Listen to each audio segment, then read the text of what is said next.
Péninsule du Sinaï, Égypte, mars 2019.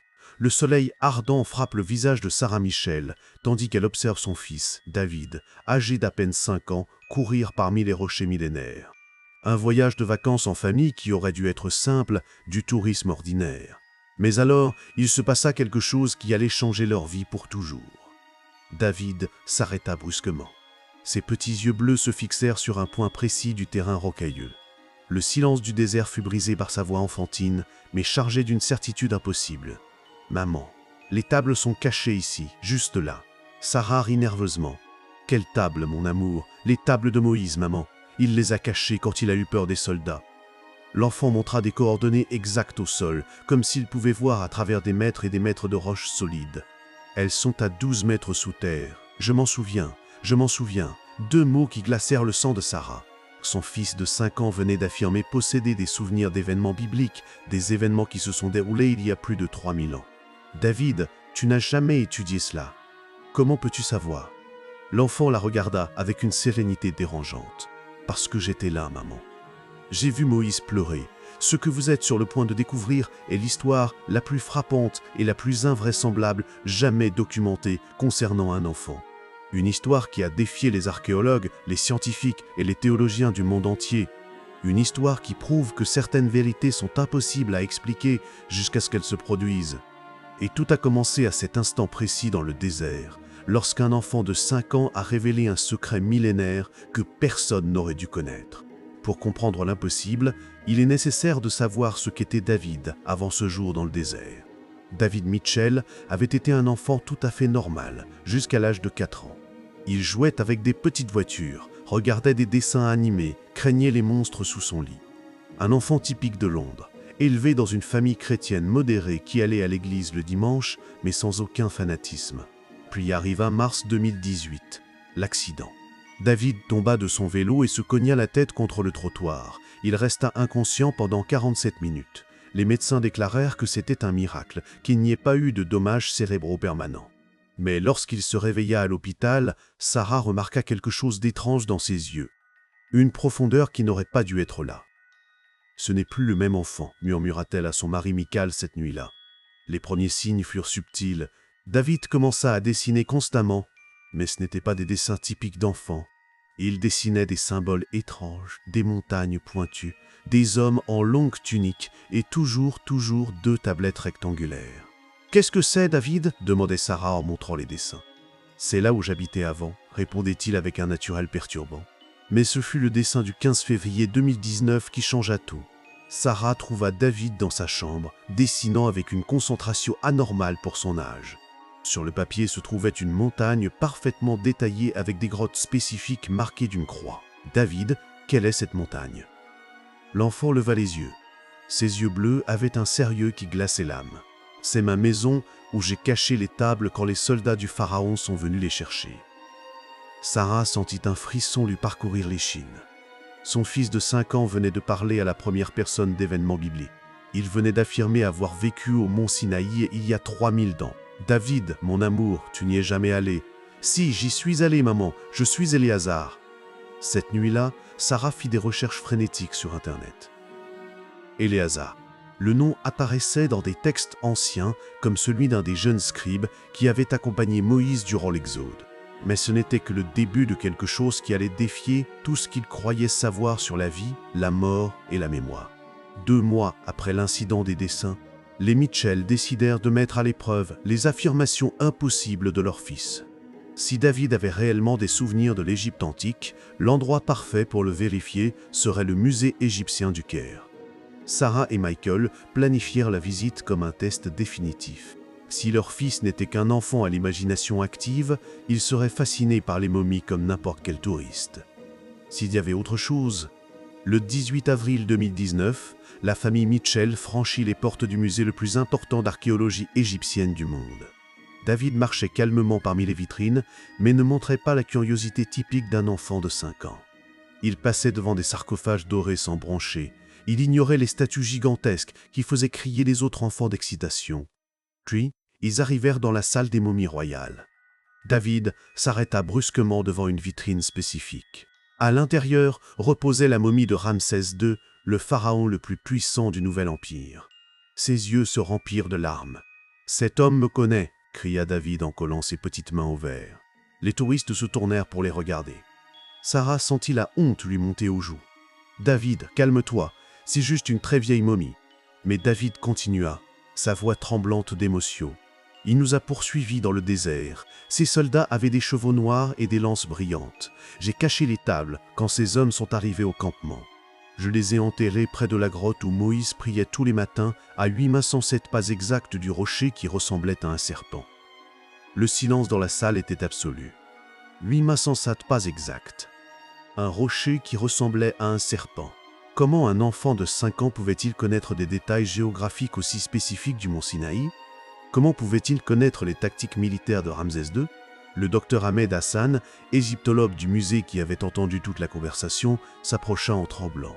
« Excusez-moi, madame, votre fils a-t-il étudié des textes archéologiques sur l'Exode ?»« Jamais, répondit Sarah. Il sait à peine lire. » Le docteur Hassan regarda David avec un mélange de fascination et de terreur, parce que ce qu'il vient de décrire, ces formations rocheuses spécifiques, ont été documentées pour la première fois par notre équipe l'année dernière. Elles n'ont jamais été publiées officiellement. Comment était-il possible que David sache quelque chose qui n'était même pas dans les livres? L'expérience au musée changea tout pour la famille Mitchell. Il ne s'agissait plus de l'imagination d'un enfant, c'était quelque chose de plus profond, de plus dérangeant. Au cours des semaines suivantes, David devint obsessionnel. Il arrêta de jouer avec ses jouets. Il ne regardait pas la télévision, il dessinait uniquement des cartes du désert du Sinaï avec une précision qui glaçait le sang. Des cartes qui incluaient des routes commerciales, des puits d'eau et des formations rocheuses qui n'apparaissaient dans aucun atlas touristique. « Je dois rentrer à la maison », répétait David tous les jours. « L'étable m'appelle. » Michael Mitchell était un homme pratique, comptable de profession, mais les larmes constantes de son fils le brisèrent. « Si nous y allons et que nous ne trouvons rien, promets-tu que cela prendra fin ?» demanda-t-il à David une nuit de mai. « Ça va prendre fin, papa, mais quand ils auront trouvé ce qu'ils cherchent. » Le 12 juin 2019, les Mitchell atterrirent à l'aéroport de Sharm el-Sheikh, en Égypte. Ils avaient engagé Mahmoud Al-Rachid, un guide bédouin avec 30 ans d'expérience dans le désert du Sinaï, un homme qui connaissait chaque rocher, chaque grotte, chaque danger de l'endroit le plus hostile du Moyen-Orient. Mais lorsque David descendit du jeep sur les flancs du mont Sinaï, quelque chose d'extraordinaire se produisit. L'enfant se dirigea directement vers une formation rocheuse spécifique et s'agenouilla. Les larmes coulant sur ses joues, il embrassa la terre aride et commença à murmurer dans une langue qu'aucun d'eux ne reconnaissait. Mahmoud resta paralysé. En 3 décennies en tant que guide, il avait vu des milliers de pèlerins arriver à cet endroit sacré. Certains pleuraient, d'autres priaient. Beaucoup se sentaient submergés par l'histoire, mais ils n'avaient jamais vu quelqu'un agir comme s'il rentrait chez lui. « Que dit-il » demanda Sarah, sa voix se brisant.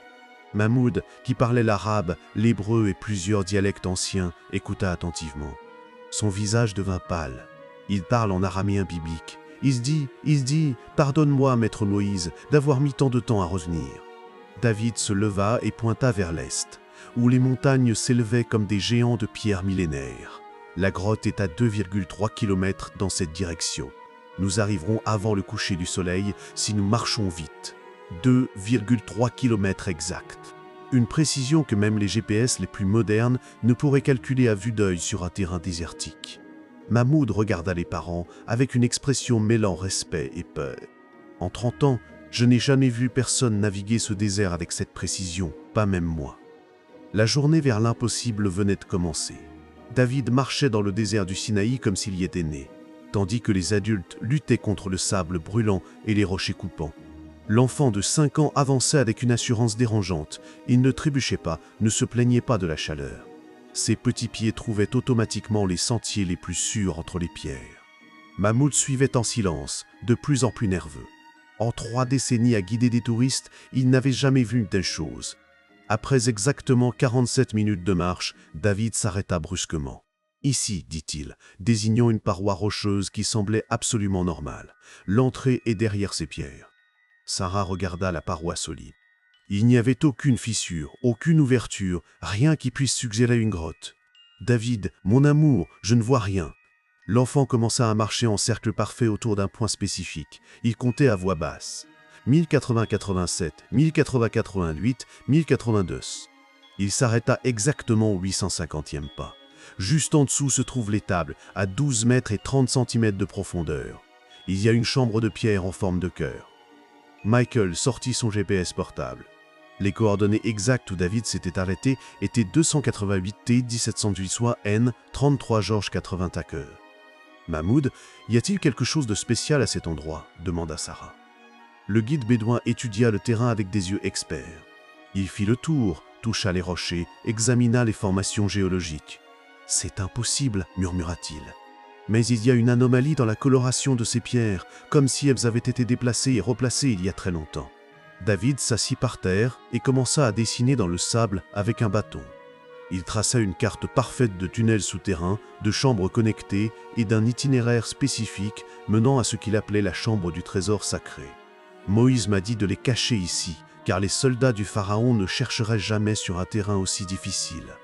Mais j'ai marqué l'endroit avec des signes secrets pour pouvoir revenir.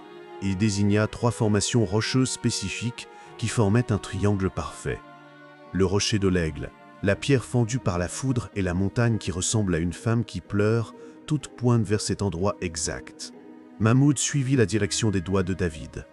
Ses yeux s'ouvrirent avec un choc absolu. « Par tous les dieux du désert, murmura-t-il. Les 3 formations sont là, exactement où il dit, et en 30 ans, je n'ai jamais remarqué qu'elles formaient un triangle. Comment un enfant de Londres avait-il identifié des marques géologiques qu'un expert bédouin n'avait jamais perçues? La réponse se trouvait à 12 mètres sous leurs pieds. Cette nuit-là, campés sous les étoiles du désert du Sinaï, les Mitchell vécurent l'expérience la plus perturbante de leur vie. Sarah avait installé une petite tente pour David, près des rochers, où il avait indiqué l'emplacement des tables. Michael, sceptique jusqu'à ce moment-là, décida de laisser son téléphone enregistrer toute la nuit. « Si quelque chose d'étrange doit arriver, au moins nous aurons une preuve, murmura-t-il. » À 3h17 du matin, Sarah se réveilla à cause de bruits étranges provenant de la tente de David. Son fils était assis en position du lotus, complètement éveillé, parlant à voix basse, mais il n'était pas seul. Il y avait 2 voix. Sarah sentit son sang se glacer. La deuxième voix était profonde, ancestrale, parlant la même langue étrange que David avait utilisée en arrivant. Mais le plus perturbant était que les 2 voix sortaient de la même bouche, celle de son fils de 5 ans. « Michael, réveille-toi » murmura-t-elle, secouant son mari. « Il se passe quelque chose. » Ils s'approchèrent furtivement de la tente. La conversation continuait. David parlait avec sa voix d'enfant normale, mais toutes les quelques secondes, cette voix profonde et ancienne répondait de sa même gorge. L'enregistrement de cette nuit-là durerait exactement 47 minutes et 33 secondes. Le lendemain, lorsqu'ils firent jouer l'audio, Mahmoud devint pâle comme le sable du désert. La voix de l'enfant parle en araméen moderne, comme hier, mais la deuxième voix est de l'hébreu biblique pur, un dialecte qui n'apparaît que dans des textes datant d'il y a 300-200 ans. « Que disent-ils » demanda Michael, la voix tremblante. Mahmoud traduisit des fragments de la conversation. « Maître, pourquoi ai-je mis tant de temps à me souvenir? L'âme a besoin de temps pour s'éveiller dans chaque vie, Éléazar. Les tables sont-elles en sécurité? Là où tu les as cachées. Elles y sont toujours, mais tu dois guider ces étrangers vers l'endroit exact. Ils sont les élus pour révéler la vérité. Et après ta mission dans cette vie aura véritablement commencé. » Sarah enregistra tout avec son téléphone. 47 minutes d'une conversation impossible entre un enfant de 5 ans et une présence qui affirmait être Moïse lui-même. Lorsque l'audio se termina, David se réveilla normalement comme si rien ne s'était passé.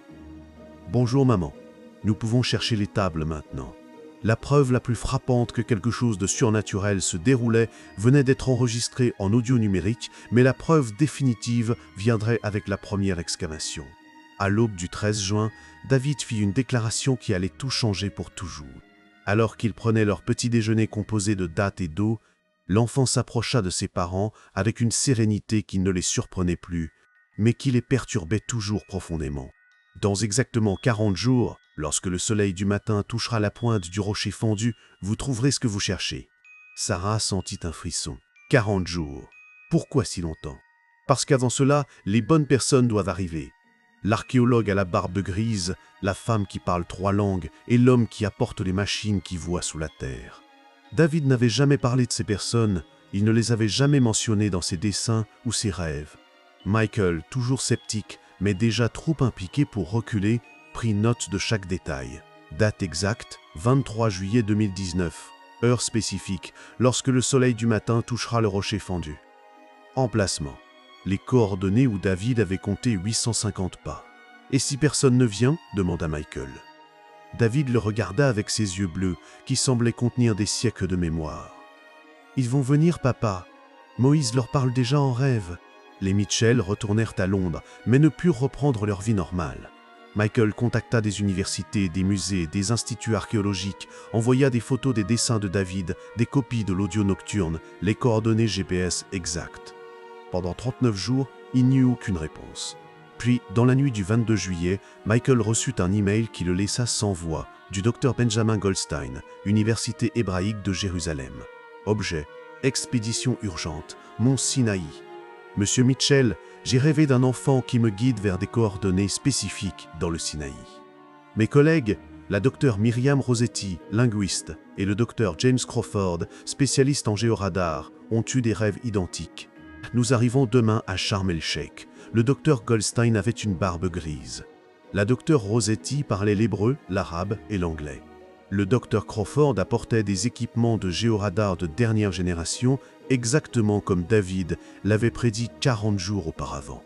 Le 23 juillet 2019 à 7h23 du matin, lorsque les premiers rayons du soleil touchèrent la pointe du rocher fendu, les équipements de géoradar détectèrent une cavité parfaite à 12,4 mètres de profondeur, en forme de cœur, exactement où David l'avait indiqué. « C'est impossible », murmura le docteur Goldstein en regardant les lectures du géoradar. « Il y a une structure artificielle là-dessous, de la pierre taillée et quelque chose d'autre, quelque chose qui réfléchit les ondes de manière étrange. » David sourit pour la première fois depuis des semaines. « Vous pouvez commencer à creuser. » L'excavation commença à l'aube du 24 juillet 2019, ce qu'ils trouvèrent défia 300-200 ans d'histoire biblique. Le docteur Crawford dirigea les opérations avec son équipe de géoradar, tandis qu'une équipe d'ouvriers bédouins creusait avec une précision millimétrique.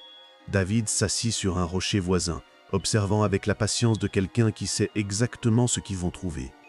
À 8,5 mètres de profondeur, les pelles heurtèrent quelque chose de solide. « De la pierre taillée! Il y a quelque chose ici !» cria un des travailleurs. Le docteur Goldstein descendit dans le trou avec des cordes et des lanternes de haute puissance. Ce qu'il vit le laissa sans respiration. Une chambre souterraine parfaitement préservée en forme de cœur, exactement comme David l'avait décrite. Les murs étaient recouverts de hiéroglyphes égyptiens et de textes en hébreu ancien, mais au centre de la chambre, sur une table de pierre naturelle, gisaient des fragments de tablettes de basalte noir. Mon Dieu, sa voix résonna des profondeurs. Montez les caméras, tout l'équipement de documentation. Pendant les 6 heures suivantes, l'équipe archéologique extrait soigneusement 23 fragments de pierre, certains pas plus grands que la paume d'une main, d'autres de la taille d'un livre. Tous contenaient des inscriptions en hébreu archaïque. La docteure Rossetti, spécialiste en langue sémitique ancienne, travailla toute la nuit à traduire les textes. Son visage pâlit progressivement à chaque ligne déchiffrée. « Ceci ne peut pas être réel », murmura-t-elle à 3 heures du matin. « Que disent-ils » demanda Michael. « Ce sont les 10 commandements, mais pas la version que nous connaissons de la Bible. Celle-ci est plus détaillée, plus spécifique, et il y a du texte additionnel. » La docteure Rossetti lut à voix haute. Ces commandements ont été écrits par la main de Yahvé sur la montagne de feu, livrés à Moïse, Ben Amram, au 40e jour de l'Ascension. Lorsque les soldats du pharaon Ramsès poursuivirent le peuple élu, Éléazar ben Aaron cacha ses tables sacrées dans la chambre du chœur, à 850 pas à l'est du rocher de l'Aigle, pour les préserver jusqu'au temps du retour. Éléazar ben Aaron, le même nom que David avait mentionné des mois auparavant. Les tests au carbone 14, réalisés par le laboratoire de l'université d'Oxford, confirmèrent l'impossible. Les tablettes dataient d'entre 3500 et 3900 ans, exactement la période de l'exode biblique. Mais le docteur Goldstein trouva autre chose dans la chambre, quelque chose que personne n'attendait, un parchemin de cuir parfaitement conservé par le climat sec du désert. David l'appela-t-il. « Sais-tu ce qu'il y a dans ce parchemin ?» L'enfant sourit tristement. « C'est ma lettre d'adieu. Je l'ai écrite avant de mourir la première fois. La révélation la plus personnelle était sur le point d'être découverte. le parchemin qui allait changer pour toujours la compréhension de la vie, de la mort et de l'âme humaine. La docteure Rossetti déroula soigneusement le cuir millénaire sous les lumières du campement archéologique. Ses mains tremblaient tandis qu'elle lisait les premières lignes en hébreu archaïque. « Ceci est une lettre personnelle », murmura-t-elle d'une voix brisée. David s'approcha et s'assit à côté d'elle comme si c'était la chose la plus naturelle du monde. « Lis-la à voix haute, s'il te plaît. Je veux entendre ma propre voix du passé. » Sarah eut des frissons. Son fils de 5 ans venait de se référer au texte comme ma propre voix. La docteure Rossetti commença à traduire. « Moi, Éléazar, fils d'Aaron, scribe de Moïse, le prophète, je laisse ces mots avant de quitter ce monde. Mon cœur est lourd car je n'ai pu accomplir la mission que le Très-Haut m'a confiée. Les tables sacrées sont cachées, mais le peuple n'est pas encore prêt à les recevoir. Je promets de revenir quand le moment sera juste, quand je naîtrai dans un corps jeune qui pourra se souvenir. » David interrompit, les larmes coulant sur ses joues, mais je ne savais pas qu'il serait si difficile de se souvenir en étant si petit. Cherchez l'enfant qui parle des langues anciennes sans les avoir apprises. Cherchez celui qui dessine des cartes de lieux où il n'est jamais allé. Cherchez celui qui pleure en voyant les étoiles du désert, car son âme reconnaîtra l'éternité. Michael enregistrait tout avec son téléphone, mais ses mains tremblaient tellement qu'il faillit faire tomber l'appareil. « Continue de lire, » murmura David. « Mon nom dans la prochaine vie sera différent, mais ma mission sera la même. Protéger les paroles sacrées jusqu'à ce que le monde soit préparé. Et quand vous trouverez ces tables, vous saurez que l'âme est éternelle, que l'amour transcende la mort et que chaque vie est une opportunité d'accomplir ce que nous avons laissé inachevé. » La docteure Rossetti s'arrêta en sanglotant. « Il y a plus. Il parle de signes spécifiques. David dit ici que tu te souviendrais de l'endroit exact où se couche le soleil le 21 de chaque mois. Est-ce vrai ?» David pointa vers l'horizon occidental, où le soleil commençait à se cacher, derrière cette montagne qui ressemble à un chameau endormi. Toujours le 21. Le docteur Goldstein vérifia avec sa boussole et son GPS. La description était parfaitement exacte, mais la partie finale du parchemin révélerait le véritable objectif de toute cette expérience. Lorsque les tables reviendront à la lumière, commencera le temps des grandes révélations. D'autres âmes éveillées guideront l'humanité vers des vérités plus profondes. Mon retour n'est que le premier de beaucoup. David regarda les adultes avec une sagesse impossible pour son âge. Je ne suis pas le seul à être revenu. Il y a d'autres enfants dans d'autres endroits qui se souviennent d'autres missions. Combien d'enfants dans le monde pourraient avoir des souvenirs de vie antérieure attendant d'être découverts? 5 ans se sont écoulés depuis ce jour dans le désert du Sinaï. David Mitchell a maintenant 10 ans et ce qui s'est passé depuis lors défie tout ce que nous pensions savoir sur la réincarnation. Les tables d'Éléazar, comme elles ont été officiellement nommées, sont désormais exposées au Musée national de Jérusalem. Les études au carbone 14, les analyses linguistiques et les vérifications archéologiques ont confirmé leur authenticité. Ce sont les textes bibliques les plus anciens jamais découverts. Mais l'histoire de David ne s'est pas arrêtée là. En 2022, à l'âge de 8 ans, David localisa une deuxième chambre souterraine aux coordonnées 21 Chauder 2112.7 Negens 9 2E. À l'intérieur, les archéologues trouvèrent 47 parchemins supplémentaires, y compris des textes sur la médecine ancienne, l'astronomie et ce qui semble être une carte détaillée de chambres secrètes dans tout le Moyen-Orient. C'est comme si sa mémoire se débloquait progressivement, explique le Dr Goldstein, qui est devenu le chercheur principal du cas. Chaque année, il se souvient de plus de détails, d'emplacements plus précis, mais le plus troublant est que David n'est pas seul. Depuis 2020, les Mitchell ont été contactés par 23 familles de différents pays. Toutes rapportent le même schéma. Des enfants entre 4 et 7 ans qui parlent des langues anciennes dessinent des cartes de lieux historiques avec une précision impossible et affirment avoir vécu des vies antérieures dans des civilisations perdues. Emma Chen, 6 ans, de Shanghai, dessine parfaitement les plans internes de la cité interdite telle qu'elle était en 1421, y compris des chambres secrètes que les archéologues ont récemment confirmées. Michael Andersen, 5 ans, de Copenhague, parle couramment le vieux norrois et a localisé 3 sites vikings jusqu'alors inconnus au Groenland. Aisha Okonko, 7 ans, de Lagos, au Nigeria, décrit des cérémonies spécifiques de l'ancien royaume du Bénin avec des détails qui n'apparaissent que dans des textes universitaires spécialisés. Les chercheurs ont appelé ce phénomène le syndrome de mémoire ancestrale ou, plus communément, le syndrome du Sinaï. C'est comme si certaines âmes s'éveillaient simultanément dans le monde entier. Réfléchit Ladre Rossetti. Coïncidence? Évolution spirituelle? Nous ne savons pas. David, maintenant âgé de 10 ans, conserve tous ses souvenirs, mais a appris à vivre une vie normale. Il joue au football, aime les jeux vidéo, a des amis à l'école, mais chaque été, la famille retourne au Sinaï. Il y a encore 12 autres chambres, dit David avec la même certitude que toujours, et je ne suis pas le seul à devoir accomplir ma mission. Dans votre propre famille, dans votre quartier, il pourrait y avoir un enfant avec des souvenirs impossibles, un enfant qui dessine des cartes qu'il ne devrait pas connaître, un enfant qui parle de quand il était grand avant. Sauriez-vous reconnaître les signes? La prochaine grande révélation sur le passé de l'humanité pourrait bien attendre dans les souvenirs d'un enfant de 5 ans, et vous pourriez être la première personne à l'entendre.